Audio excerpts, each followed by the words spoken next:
तर जळगावमध्ये खरं तर राष्ट्रवादीचं आव्हान होतं एकनाथ खडसे यांच्या समोर, परंतु एकनाथ खडसे यांच्या पॅनलनं जोरदार विजय मिळवलेला आहे।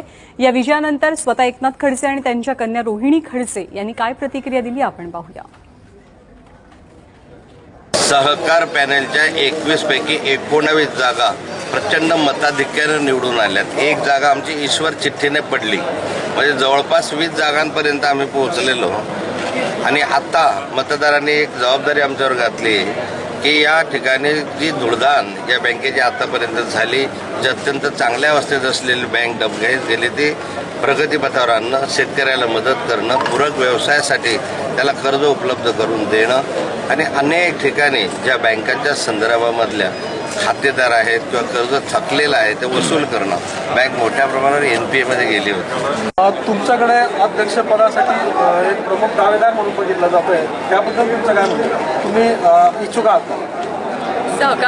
सहकार हे मला काही नवीन नाही आहे। मी 2-2.5 वर्ष झाले मी तिथे काम करते। मी आज सूतगिरणीची चेअरमन आहे, साखर कारखान्याची व्हाईस चेअरमन म्हणून मी काम करते। जर मला जबाबदारी दिली तर मला आवडेल, पण शेवटी सगळ्यांचं आमचे जे काही सगळे नेते आहेत, वरिष्ठ नेते आहेत, ते जे निर्णय घेतील ते आम्हाला सगळ्यांना मान्य असेल, शेवटी तेच ठरवतील। तर राज्यामध्ये जिल्हा बँकांचे निकाल कसे लागलेत एक नजर टाकूया ग्राफिक्सच्या माध्यमातून। दरेकरांनी मुंबई बँक राखलेली आहे। दरेकरांच्या पॅनलला 17 जागा मिळाल्या, तर सेनेच्या पॅनलला केवळ 4 जागी विजय मिळवता आलाय।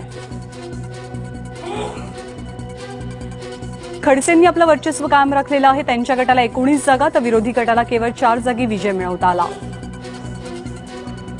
थोरातांनी आपलं वर्चस्व कायम ठेवलंय, त्यांच्या गटाला 11 जागा तर विखे पाटील यांनी जोरदार टक्कर दिली, 10 जागी त्यांना समाधान मानावं लागलंय। राणेंनी सिंधुदुर्ग जिल्हा बँक राखलेली आहे, त्यांच्या संकल्प सिद्धी पॅनलला 12 जागा मिळाल्या, तर सेनेच्या सहकार वैभव पॅनलला केवळ 2 जागा मिळवता आल्या। परंतु अशोक चव्हाणांना मोठा धक्का बसलाय, त्यांच्या गटाला केवळ 5 जागा मिळाल्या, तर शेतकरी विकास पॅनलला 16 जागी विजय मिळालाय। पंकजा मुंडेंचं वर्चस्व जिल्हा बँकेतही कायम आहे, 16 जागा त्यांच्या पदरी पडलेल्या आहेत, तर धनंजय मुंडे यांच्या गटाला केवळ 3 जागी विजय मिळवता आला।